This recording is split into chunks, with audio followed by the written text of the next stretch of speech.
Bonjour à tous. Alors, j'ai pas le. Ah si, c'est ça. Donc, bonjour à tous, Bastien Dallaporta, donc effectivement de l'ITAB, l'Institut de l'Agriculture et de l'Alimentation Biologique. Et donc, à la suite de Thomas, moi je vais un peu m'attacher à cette question de l'agriculture biologique dans tout ça, et en particulier l'agriculture biologique face à ce défi d'atténuation des émissions de gaz à effet de serre et du changement climatique. Le contexte a été largement posé et décrit. On va rentrer assez vite dans le vif du sujet. Une présentation, on va regarder un peu 3 questions clés en l'espace de 30 minutes. La première, c'est de regarder un petit peu l'agriculture biologique par rapport à ces émissions de gaz à effet de serre dont Thomas a parlé, le méthane, le protoxyde d'azote et le CO2. Et également la question de la séquestration du carbone dans les sols conduits en bio. Ça va faire l'objet donc d'une première partie. Et puis une deuxième partie qui va aller un peu plus sur le terrain méthodologique pour montrer aussi que quand on essaie d'estimer ces émissions de gaz à effet de serre, on se pose aussi des questions d'ordre méthodologique et que les outils sont parfois limitants. Donc c'est voilà, une proposition d'approche un peu méthodologique. Et puis dans une troisième partie, on va regarder le cas des émissions induites si on développe massivement l'agriculture biologique, donc une autre source d'émissions qu'on introduira donc dans cette troisième partie. Donc première question, hein, la contribution. Hein, est-ce que l'agriculture biologique est un mode de production qui contribue à atténuer les émissions de gaz à effet de serre du secteur de l'agriculture? Une approche un peu par gaz à effet de serre, un peu macro ici aussi, donc qui consiste à se poser la question pour différents gaz à effet de serre. Donc le premier, le protoxyde d'azote dont Thomas a parlé, hein, une origine principalement agricole. 80-90% des émissions de protoxyde d'azote qui ont lieu en France, elles ont une origine agricole. Des processus qui sont particulièrement complexes liés au fait que une activité, c'est la résultante d'activités microbiennes des sols et une grande variabilité de ces émissions, donc des quantités de protoxyde d'azote qui sont émises par les sols cultivés, selon les types de sols, donc la teneur en eau, la compaction des sols, etc. Mais il y a une partie sur laquelle on peut jouer et qui donc est très en lien avec les pratiques de fertilisation. Ces pratiques de fertilisation, on sait qu'elles sont différentes entre pratiques biologiques et conventionnelles. En bio, hein, c'est assez bien décrit. On a d'une part des doses d'azote qui sont plus réduites qu'en conventionnel. On a un recours qui est plus fréquent aux légumineuses pour fertiliser des rotations. Et puis on a une contrainte réglementaire sur la forme des apports. Tout ça fait que sur ce protoxyde d'azote, c'est là où on a les plus grandes différences entre agriculture biologique et conventionnelle, avec des émissions réduites dans le cadre de l'agriculture biologique. Sur la question du méthane, on a un peu moins, et si on regarde principalement la question le poste d'émission de la fermentation entérique, on a un peu moins d'éléments. En agriculture biologique, on a une réglementation qui pousse et favorise l'alimentation à base de fourrage grossier. Et ce qu'on sait, c'est que dans des rations qui vont davantage mobiliser des concentrés et dans des proportions importantes, ces rations à base de concentrés, elles peuvent être moins émettrices que des rations à base de fourrage. Donc ça pose beaucoup d'autres questions, hein, puisque ça présente de nombreux atouts aujourd'hui de donner des fourrages à des ruminants. Et le fait de transiter vers des rations plus chargées en concentré, ça soulève d'autres questions que celles des gaz à effet de serre, des questions de compétition alimentation animale humaine, etc. La question des émissions de dioxyde de carbone, donc de CO2 en agriculture, très liée aux consommations d'énergie dans les systèmes de production. On peut distinguer deux sources d'énergie, et c'est important quand on se pose la question du cadre de l'agriculture biologique. On a la question des énergies directes, qui sont des consommations qui ont des consommations et donc des émissions qui ont lieu sur le site, le périmètre spatial d'une ferme. On pense aux consommations d'électricité, on pense à la combustion de fuel, etc. Mais on a aussi en agriculture un sujet autour de l'énergie, des énergies indirectes. Et donc là, des consommations d'énergie qui ont lieu en amont des fermes, et on pense fort à la question du coût énergétique pour fabriquer des pesticides de synthèse notamment, et aussi, surtout, des engrais de synthèse. dont le procédé de fabrication est très énergivore. Voilà, donc au global, quand on regarde et ces énergies directes et ces énergies indirectes, on a dans la plupart des comparaisons bioconventionnelles et pour la plupart des productions, de moindre consommation énergétique dans le cadre de production conduite en bio. Tout ça pour dire que ce lien entre bio et émissions de gaz à effet de serre donne des situations contrastées selon les gaz à effet de serre. On a vu que c'est plutôt favorable à la bio dans le cas du protoxyde d'azote et du dioxyde de carbone, et moins le cas dans ce qui concerne le méthane à l'échelle des rations. Et puis on peut également regarder ce que donnent des références acquises à l'échelle de fermes agricoles en France, où on voit que les réductions, les écarts d'émissions par hectare de surface à l'échelle de ferme sont les plus prononcés pour des systèmes tournés vers les productions végétales et en particulier les grandes cultures, où on observe des émissions qui sont inférieures en bio de l'ordre de 50%, ce qui n'est pas rien, qui tient au fait que dans ces productions-là, les principaux gaz à effet de serre émis sont donc le protoxyde d'azote et le dioxyde de carbone. Et puis quand on regarde des ateliers d'élevage, bovin-viande, ovin-viande, bovin-lait, on a des écarts d'émissions qui sont un peu plus réduits, puisque ici la part prépondérante du méthane pour ces filières-là tend un peu à compenser et à masquer les gains de réduction qu'on a en bio sur le protoxyde d'azote et le CO2. Fait important aussi, on voit que ces références acquises à l'échelle des fermes et présentées de manière comparative bio-conventionnelle pour un petit peu situer la bio, on voit que ce sont des références qui sont assez anciennes et qui datent, elles ont plus de 10 ans. Et on va le voir, il y a un enjeu à actualiser ces références-là et étayer ce constat. Deuxième enjeu, la question de la séquestration du carbone dans les sols agricoles. On répond que partiellement ici à la question, mais on traite ici de cet enjeu d'augmenter ces stocks de carbone dans le temps,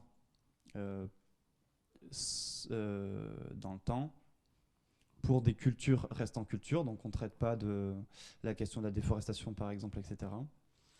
Le constat qui est assez posé dans la littérature depuis les années 2010 quand même, c'est que quand on combine et qu'on analyse des jeux de données qui comparent des parcelles bio et conventionnelles, on observe un effet positif de l'agriculture biologique sur les stocks de carbone.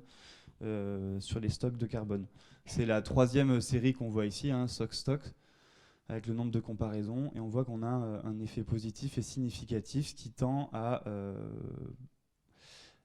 mettre en évidence que ce qui est mis en place sur ces parcelles conduites en agriculture biologique semble avoir conduit à une augmentation de ces quantités de carbone dans les sols. Alors, c'est pas forcément un mystère, c'est-à-dire qu'il y a plusieurs choses qui expliquent ça. La première, c'est que ces parcelles conduites en agriculture biologique, elles reçoivent des apports importants et répétés de produits résiduaires organiques, de matières organiques qui contiennent du carbone. Et le fait de réinjecter en grande quantité par des engrais amendements du carbone dans ces parcelles conduit à cette augmentation des stocks de carbone dans les sols. Et ce point-là, il doit être un petit peu discuté, c'est ce petit schéma-là, ici en bas, c'est-à-dire que finalement, dans des systèmes, par exemple, spécialisés en production végétale, qui vont dépendre d'intrants d'élevage, des matières organiques fumier, etc.,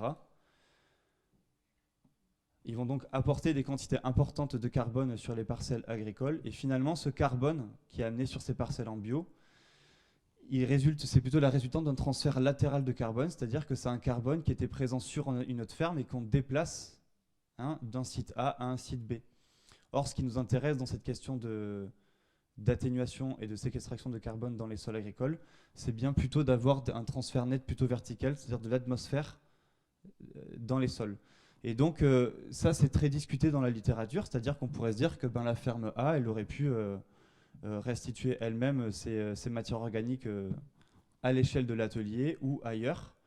Et donc finalement c'est plutôt un déplacement de carbone qu'une réelle séquestration de carbone dans les sols. Voilà. Donc ces apports répétés de pro, ils conduisent à un stockage de carbone, mais qui n'est pas nécessairement un service de séquestration de carbone dans les sols et donc d'atténuation. Ce que montrent toujours ces études à l'échelle mondiale, si on prend maintenant la quatrième série, SOC-Stock LMR, c'est-à-dire que même ce que représente cette série, donc c'est quand dans ces comparaisons, on ne conserve que les jeux de données qui reçoivent des quantités qui sont plafonnées de matière organique, qui sont limitées à l'équivalent de ce que peut apporter un UGB hectare, donc une vache par exemple. Quand on plafonne ces données où cette quantité de pro elle est donc limitée, on voit qu'on a quand même un effet de l'agriculture biologique. Et la deuxième raison, ou en tout cas deuxième effet ou la deuxième pratique qui est impliquée en bio, c'est le fait que ça s'explique par la présence de pluriannuels dans les rotations qui contribuent à restituer du carbone par la biomasse souterraine de ces pluriannuels dans les rotations ou par des restitutions de la biomasse aérienne si on a par exemple des luzernes qui ont des coupes qui sont restituées au sol.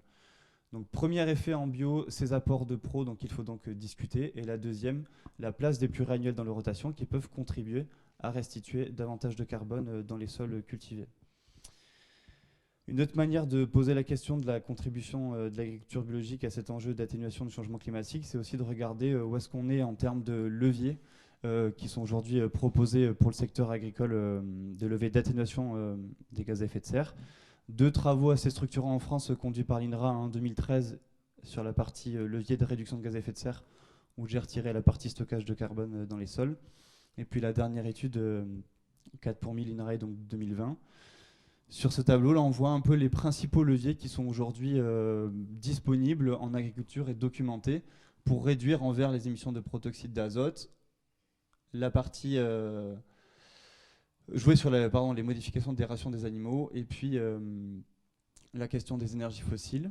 Ce que je voulais montrer à travers cette figure-là, c'est que en fait, en bio, on a déjà des leviers d'atténuation qui sont mobilisés.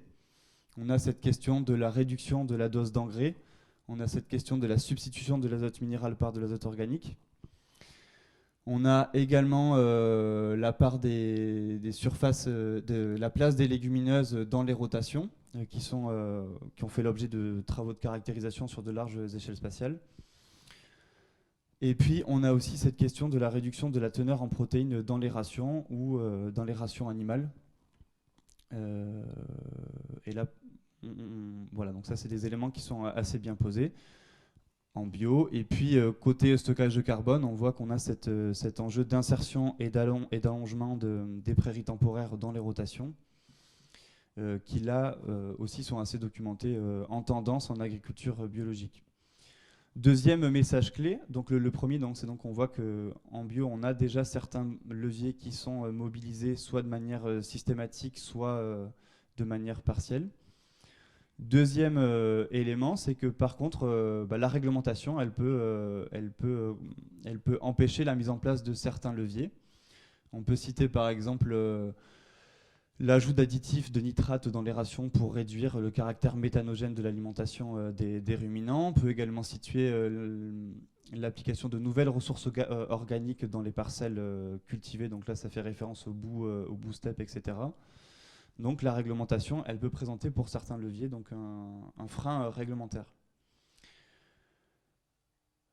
Et puis ce que ça dit aussi, ce que ça montre aussi, c'est qu'on a quand même beaucoup de leviers qui sont mobilisables en agriculture biologique, en particulier sur cet enjeu d'augmenter les stocks de carbone dans les sols cultivés sur une période donnée. C'est par exemple le cas on pourrait citer l'enherbement des vignobles par exemple, où en France les pratiques culturales en viticulture montrent qu'on a la même proportion de sols nus dans les domaines viticoles conduits en bio par rapport aux domaines viticoles conduits en conventionnel à l'échelle France. Donc ça montre qu'on a en bio comme en conventionnel une marge de manœuvre qu'il faut aller chercher donc, pour répondre à cet enjeu. Deuxième question un peu posée, la question pourquoi est-ce qu'il est important de faire aussi évoluer des outils sur cet enjeu-là. Premier exemple illustratif, le fait qu'on a des mises à jour dans les méthodes, on a des mises à jour de méthodes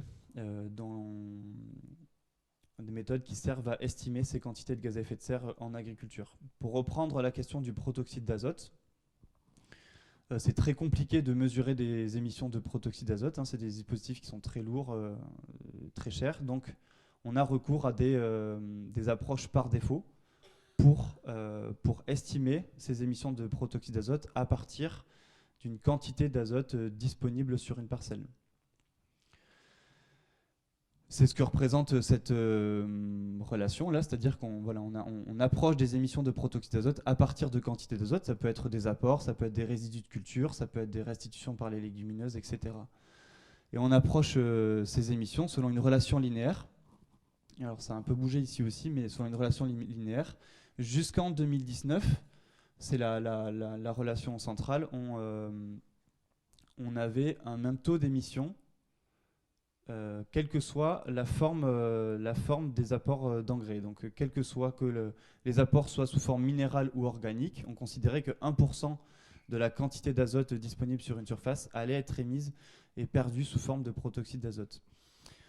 Pour montrer que c'est assez récent, c'est que depuis 2019, le GIEC recommande d'utiliser un taux d'émission qui est différencié selon la forme de ces engrais-là.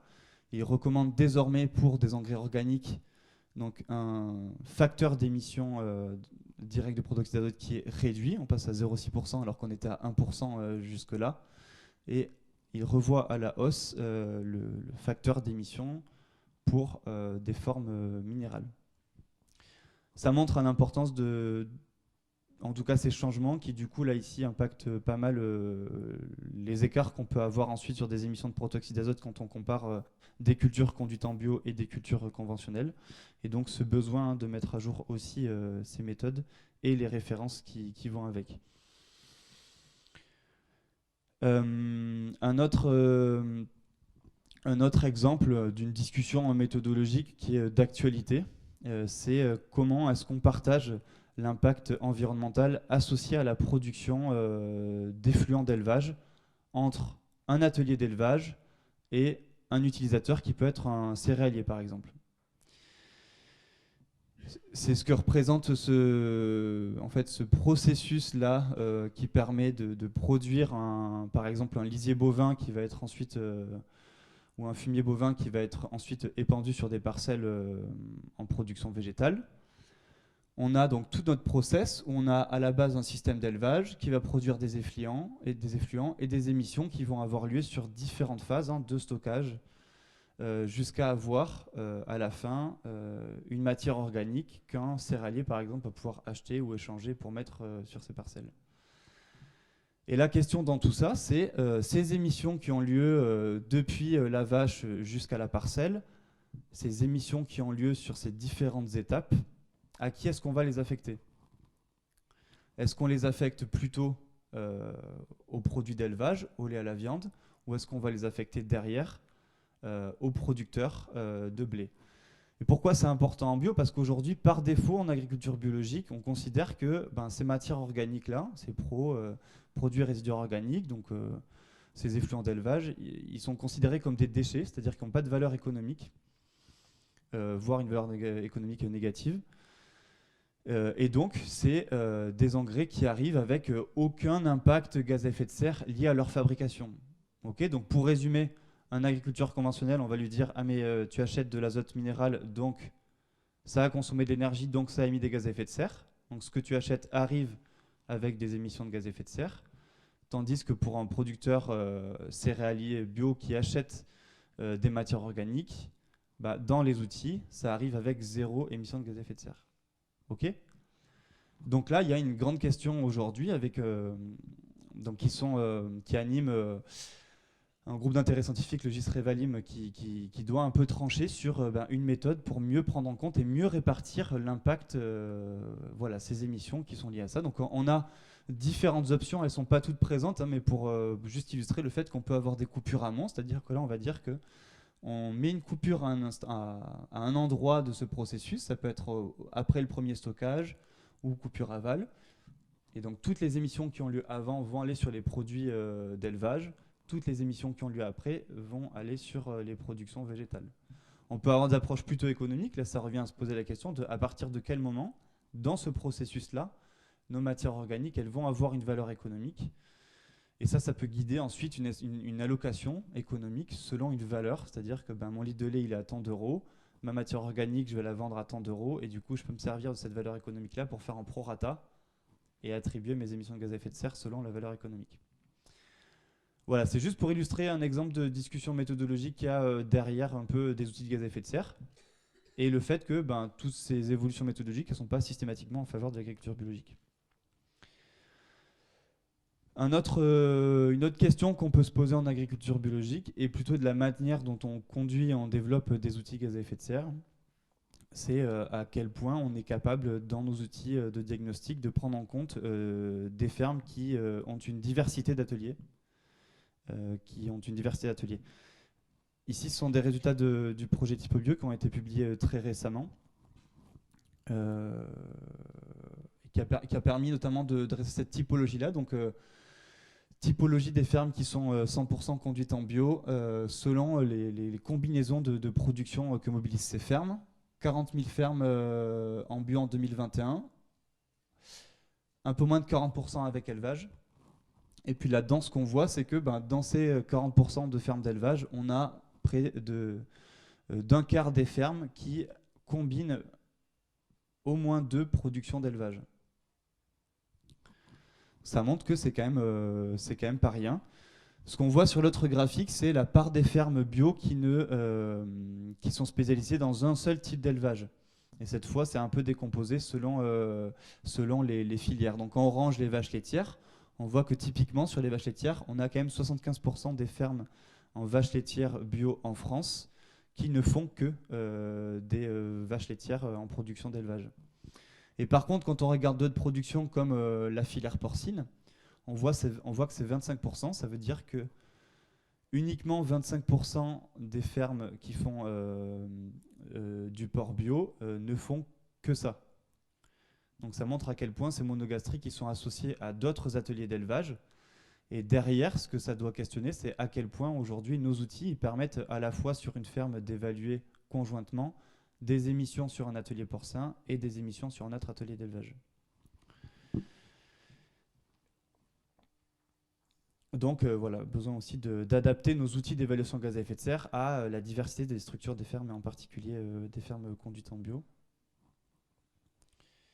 Une troisième partie, en tout cas, sur la question des émissions induites par un développement massif de l'agriculture biologique, qu'on va expliquer tranquillement. Hein. La première, ce qui est important de voir, c'est que ce qui est important de voir aussi, c'est-à-dire que on a des émissions réduites en agriculture biologique, mais on a aussi des rendements qui sont inférieurs en agriculture biologique. Alors il y a différents travaux qui ont quantifié ces écarts de rendement. On parle de moins 20% à l'échelle mondiale. En France, pour des cultures en particulier comme des céréales, on est plutôt sur du 50% d'écart de rendement entre culture bio et culture conventionnelle. Donc voilà. Il y a des titres qui ont sauté, mais c'est pas très grave. Alors ce qui a été fait dans un travail ici conduit en 2017, c'est de regarder comment évolueraient les surfaces cultivées si on venait à convertir jusqu'à 100% des surfaces mondiales en bio. Donc les chiffres que vous voyez dans cette matrice-là, c'est des pourcentages d'évolution de besoins en surface à l'échelle mondiale. Hein, le 33 par exemple, ça veut dire qu'on a besoin de plus 33 de surface cultivée à l'échelle mondiale. Les couleurs, ça facilite la lecture. Quand on est sur du orange, on est sur des surfaces qui sont besoin en surface qui augmentent. En jaune, on est plutôt sur des surfaces qui bougent pas beaucoup. Et en bleu, des surfaces qui se libèrent. Donc on libérerait des surfaces cultivées à l'échelle mondiale. Donc ce que ces travaux ont montré, c'est que... Et donc cette matrice, on l'a fait jouer sur deux dimensions. Des paramètres qui vont tendre à réduire l'offre alimentaire, donc soit en convertissant beaucoup de surface en agriculture biologique, à chaque fois 0, 20, 40, 60, 80% jusqu'à 100%. Et puis une deuxième composante qui est un peu approchée ici, c'est les effets possibles du changement climatique sur cet écart de rendement entre culture bio et conventionnelle. avec des impacts du changement climatique qui sont soit nuls, soit intermédiaires, soit importants. Ce que ça montre déjà sur cette dimension, c'est que si on a un effet important du changement climatique sur ces niveaux de rendement-là, c'est rouge partout, c'est-à-dire que dans tous les cas, 0% de bio, 100% de bio, ce ne sera pas trop la question, mais dans tous les cas, on aura un gros souci de production d'offres alimentaires à l'échelle mondiale. Ce que montre le 33%, c'est que, admettons qu'on n'ait pas trop d'impact du changement climatique, une hypothèse assez forte, et qu'on convertisse 100% de la surface agricole mondiale en bio, on aurait besoin de 33% de surface cultivée supplémentaire à l'échelle mondiale. Ça, c'est important. Pourquoi ? Parce que, comme l'a dit Thomas, on peut avoir des pertes de stock de carbone et donc des émissions de dioxyde de carbone si, notamment, on brûle des biomasses aériennes, c'est le cas de la déforestation. Si on retourne des prairies permanentes, on peut avoir des émissions supplémentaires de carbone. Et donc c'est bien ça ce qu'on appelle les émissions induites, c'est-à-dire les émissions qui vont être générées par le fait qu'on développe massivement cette agriculture biologique. Ce qui est important de voir sur cette figure pour passer rapidement, c'est que les auteurs ils regardent aussi d'autres leviers qui, eux, ont tendance à réduire, à soulager en fait, la demande alimentaire, avec deux leviers qui sont ici traités, la question du gaspillage alimentaire et la question de la compétition alimentation humaine-animale. Et ce qu'on voit aussi, c'est que ces leviers, ils permettent de rendre, de soulager,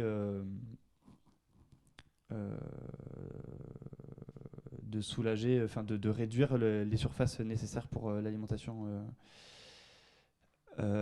mondiale. Et puis un point important quand même dans ces travaux-là, c'est de rappeler qu'aujourd'hui les surfaces bio dans le monde, elles représentent péniblement 2% de la surface agricole mondiale.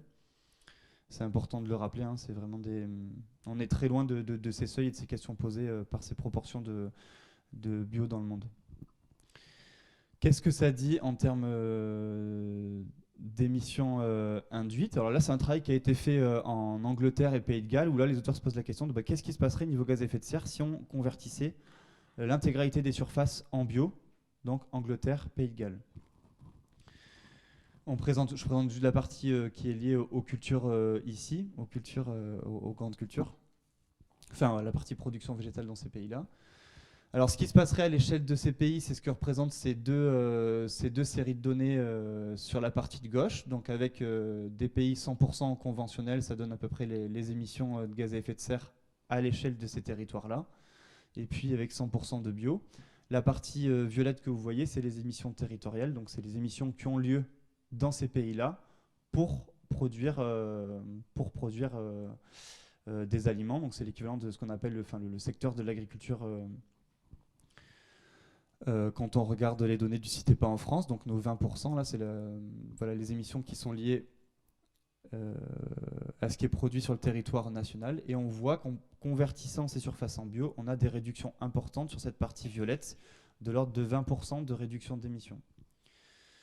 Donc convertir ces surfaces agricoles en bio permettrait de réduire donc, des émissions de l'ordre de 20% à l'échelle de la SAU sur ces pays-là. Par contre, on réduirait l'offre alimentaire et donc on aurait davantage recours aux importations. C'est la série verte sur le graphique et donc il faudrait aussi intégrer les émissions qui ont lieu ailleurs, dans des pays importateurs, mais qu'on importe dans ces pays-là, pour rattraper cet écart de rendement et de production avec des systèmes conventionnels. Ce qui a été fait dans ce travail-là, c'est de regarder ces importations, et du coup le fait qu'on produit moins, on va encore plus solliciter d'autres pays pour produire un peu à notre place. Et donc, qu'est-ce que ça dirait en termes d'émissions de gaz à effet de serre dans ces pays-là ? C'est-à-dire, quelles seraient les émissions induites par le fait qu'on ait besoin de plus de volume et donc plus de surface ? Et ce qu'on cherchait à quantifier les auteurs de ce travail-là, c'est de regarder ce volume d'émissions qui pourrait être lié à ce recours plus important aux importations, selon différentes hypothèses. La première, sur la première colonne, c'est si jamais ces matières importées dont on a maintenant besoin, on les on les produit sur des surfaces qui sont en prairie permanente. Okay, donc si on a besoin de retourner 100% des surfaces nécessaires et que ces surfaces étaient occupées par les prairies. Deuxième scénario intermédiaire, bon, qu'est-ce qui se passe si 50% des surfaces supplémentaires nécessaires, on va les chercher sur des surfaces qui sont actuellement en prairie et que le reste, ce sont 50% des surfaces qui étaient en grande culture et qu'on va juste convertir en bio pour importer des produits bio et qu'on va en parallèle prendre en compte un stockage de carbone sur la partie de ces surfaces qui est conduite en agriculture biologique.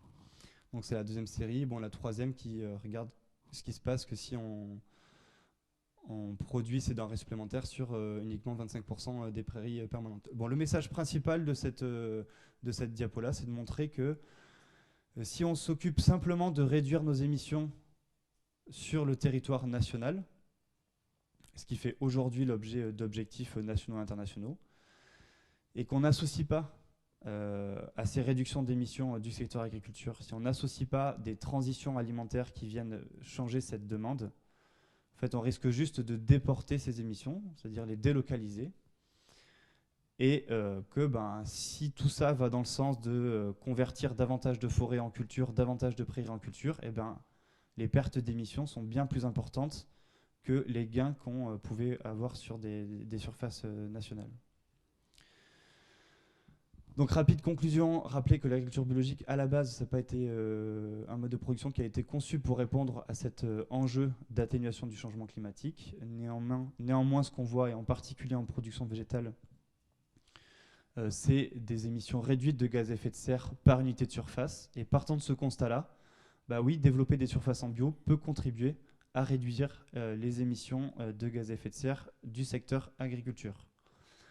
Et finalement, pas que du secteur agriculture, c'est-à-dire que ça peut aussi venir réduire des émissions qui sont liées à nos systèmes agricoles en France, mais qui ont lieu ailleurs. Par exemple, la question des engrais de synthèse. Aujourd'hui, 80% des engrais de synthèse que l'on consomme en France sont produits à l'étranger. Donc, les émissions qui sont liées à leur production, à leur fabrication, on ne les voit pas trop quand on regarde que les émissions du secteur agriculture, puisque ce sont des émissions qui ont lieu ailleurs dans d'autres pays, dont la Chine, la Russie, etc. Et puis finalement, ce qu'on voit aussi, c'est que ces pratiques de fertilisation en agriculture biologique qui permettent de conduire à des émissions réduites de protoxyde d'azote, ces légumineuses dans les rotations, ces prairies temporaires dans les rotations, ont aussi un effet bénéfique sur l'accumulation de carbone dans les sols agricoles. Et donc, probablement que ce développement des surfaces en bio pourrait également contribuer à cet enjeu de puits de carbone dans les sols agricoles. Alors, c'est un constat qui est fait aujourd'hui, mais il faut quand même rappeler le besoin de réactualiser et de produire des références sur des fermes en bio. C'est le premier point. Et le deuxième, c'est que c'est des tendances que l'on observe et que c'est important de les conforter, de les amplifier, et que l'agriculture biologique, comme l'agriculture conventionnelle, doit mobiliser davantage de leviers d'atténuation pour vraiment contribuer à la taille de cet enjeu du changement climatique. Et je finis très rapidement un peu avec cette mécanique un peu intellectuelle-là qu'on voit se développer, c'est-à-dire que conscient de ces gains d'émissions par unité de surface, on a tendance à soutenir l'idée que développer des surfaces en bio bénéfique pour cet enjeu d'atténuation du changement climatique. Et ce qu'on voit aussi, c'est que ça a un impact sur la réduction de l'offre alimentaire à différentes échelles. Et donc, on voit dans la littérature cette question des émissions induites qui survient et donc qui consisterait à affecter à l'agriculture biologique des émissions qui seraient juste délocalisées ailleurs, liées à la déforestation, etc., mais qui tiennent compte du fait que cette agriculture biologique, elle est aussi moins productive, et donc elle va finalement raréfier cette offre alimentaire et donc peut-être avoir des impacts délocalisés. Ça, il faut bien préciser que dans la littérature, c'est une discussion qui est très centrée sur l'agriculture biologique, mais c'est une question qui est plus largement posée à l'agroécologie et globalement au fait de développer des systèmes de production qui sont moins intensifs, moins émetteurs, mais aussi moins productifs. Et aujourd'hui, c'est vraiment très discuté sur la question de l'agriculture biologique, mais c'est vraiment une question qui est plus globale. J'ai fini, merci.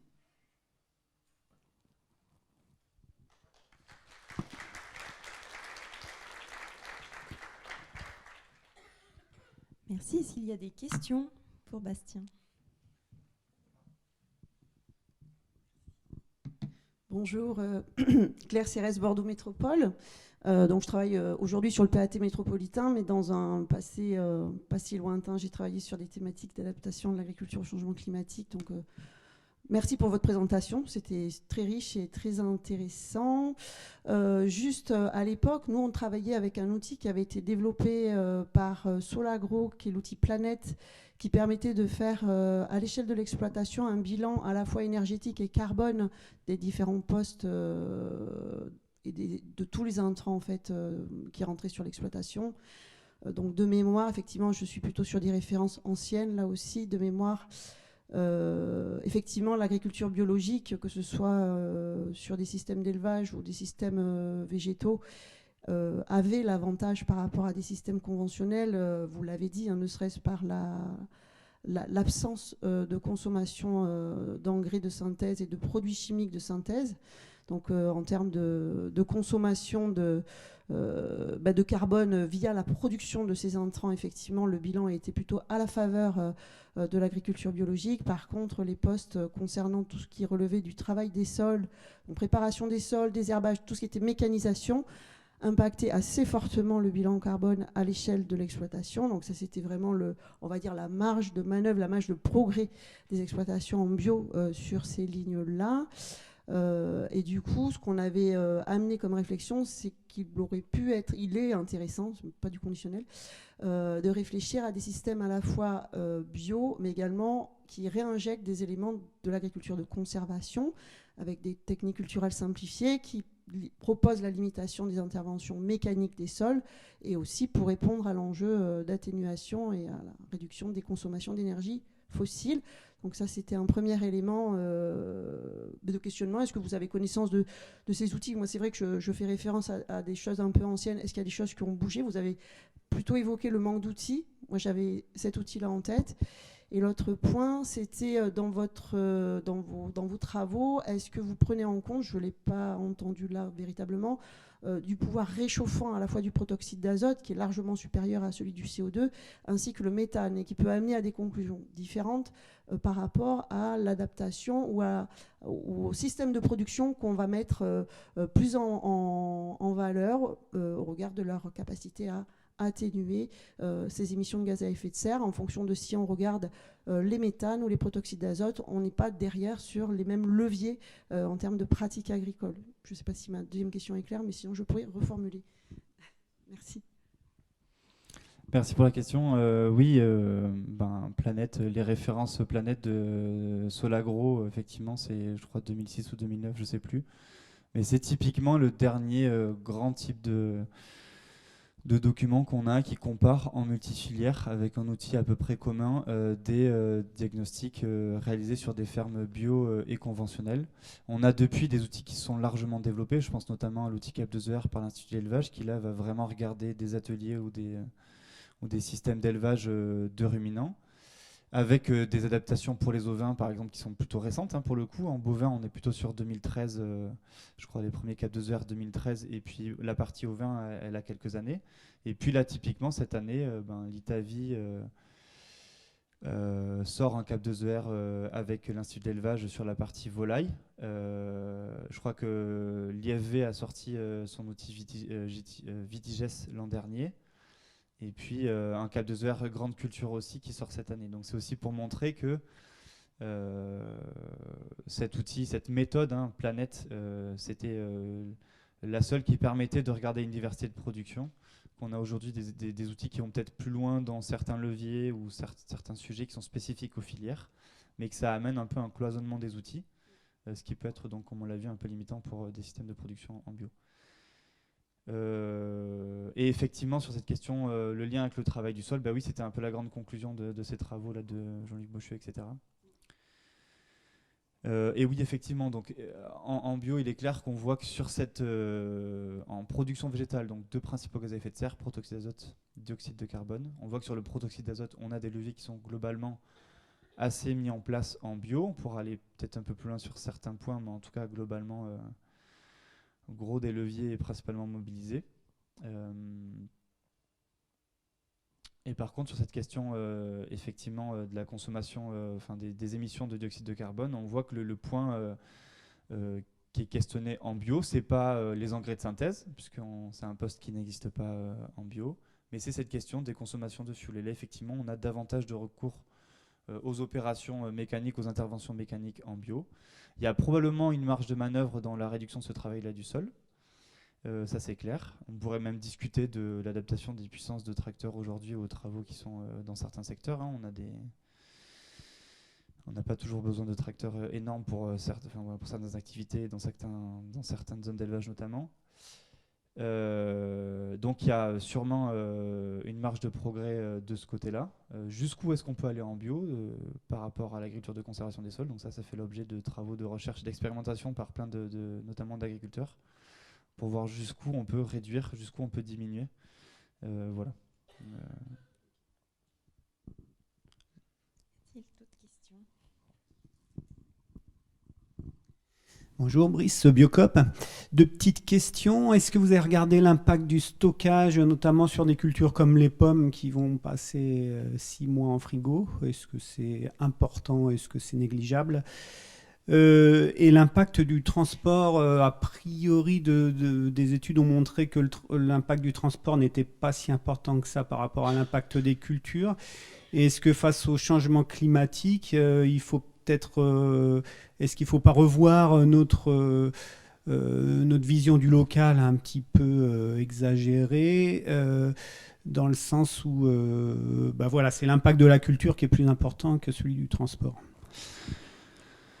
Première question, j'ai pas de réponse. Faudrait regarder des travaux spécifiques en verger, il y en a, et en vitis d'ailleurs, et il y en a quelques-uns, mais c'est globalement un constat qui est surtout établi en grande culture en bio en tout cas. En tout cas, j'ai pas les éléments en tête. La question des groupes froids, ça pose la question aussi d'émissions d'autres gaz à effet de serre, hein, les gaz fluorés notamment. Voilà, maintenant j'ai pas le poids de ces étapes-là de stockage dans le bilan carbone. Pour un hectare de pommes ou etc. Et par rapport à la deuxième question, c'est vrai que c'est un maillon qui est un peu manquant. Je pense que Valentin l'abordera peut-être par la suite, c'est-à-dire que là on s'arrête vraiment dans des approches carbone à la sortie de la ferme. Et effectivement, on peut regarder l'empreinte carbone, et c'est important de le faire à une échelle plus large, qui est la question non pas de l'agriculture mais de l'alimentation. Et quand on pose un peu ce périmètre-là, quand on regarde l'empreinte carbone de l'alimentation en France, on voit effectivement que 2/3 des émissions de cette empreinte carbone de l'alimentation, elle a lieu à l'étape de production. C'est ce que vous disiez. Ça veut quand même dire qu'il y a 1/3 des émissions qui sont liées à d'autres étapes, les industries agroalimentaires, la distribution, les transports, etc.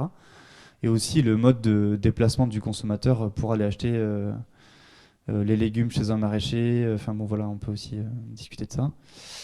Donc ça veut quand même dire qu'il y a une marge de manœuvre qui est de 1/3 sur la manière dont on s'alimente, où est-ce qu'on achète, etc. La question des transports, etc. Effectivement, le critère de la localité, c'est quelque chose qui est pas toujours le caractère local n'est pas toujours un bon indicateur pour dire qu'on va avoir une empreinte carbone qui est réduite. Hein, ça tient au fait qu'on a des économies d'échelle sur des grandes distances avec des moyens de transport qui sont parfois plus émetteurs, mais qui transportent de si grandes quantités qu'en fait on a vraiment des économies d'échelle. Il y a 2 nuances à ça. La première, c'est le transport par avion, où là c'est pas vrai. Et la deuxième nuance à ça, c'est que derrière ce critère de consommation locale, il y a d'autres enjeux, la question de la saisonnalité, la question du gaspillage alimentaire, enfin voilà, il y a aussi d'autres questions. Voilà, c'est pas un point que j'ai moi trop étudié, mais voilà, juste pour situer ça, 2/3 de l'impact carbone de l'alimentation, c'est au stade des fermes. Ça veut aussi dire qu'on a une marge de manœuvre de un tiers sur d'autres acteurs aussi, hein. D'autres acteurs. Voilà. Y a-t-il d'autres questions?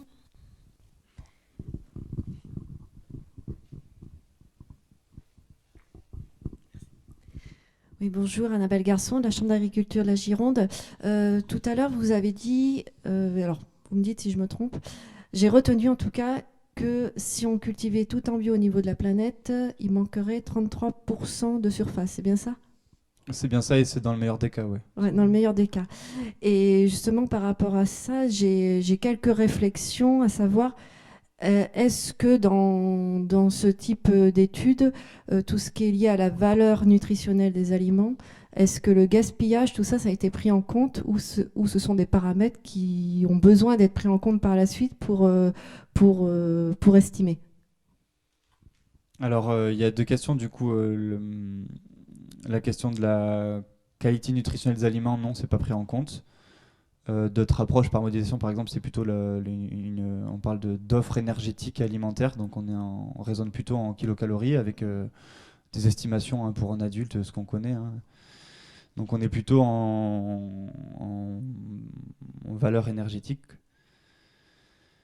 Ça, c'est le premier point. Et le deuxième, la question du gaspillage alimentaire. Oui, dans cette étude-là, typiquement, elle a été étudiée puisqu'on voit que c'est un levier qui permet de soulager, en fait, hein, en réduisant jusqu'à 50%. On gagne énormément de surface. On évite d'avoir à produire sur des surfaces. Voilà. Donc voilà. Merci. C'est vraiment, je pense qu'il faut retenir de ces travaux-là, hein, je le rappelle, hein, surface agricole mondiale conduite en bio, c'est 2%, donc c'est important de garder ça en tête, c'est-à-dire qu'on est vraiment très loin. Mais ce que ça montre, hein, c'est vraiment un peu cette tension que ça peut apporter, le fait de développer des systèmes de production de ce qu'on sait d'aujourd'hui qui sont moins productifs. Voilà, et ça peut conduire à des émissions induites, c'est vraiment le raisonnement qu'on voulait amener avec cette étude-là. Merci. Eh bien, si il n'y a pas d'autres questions, nous allons passer à la prochaine intervention qui va nous sortir un peu de l'environnement de la ferme pour aller directement sur des questions de consommation alimentaire au regard du changement climatique.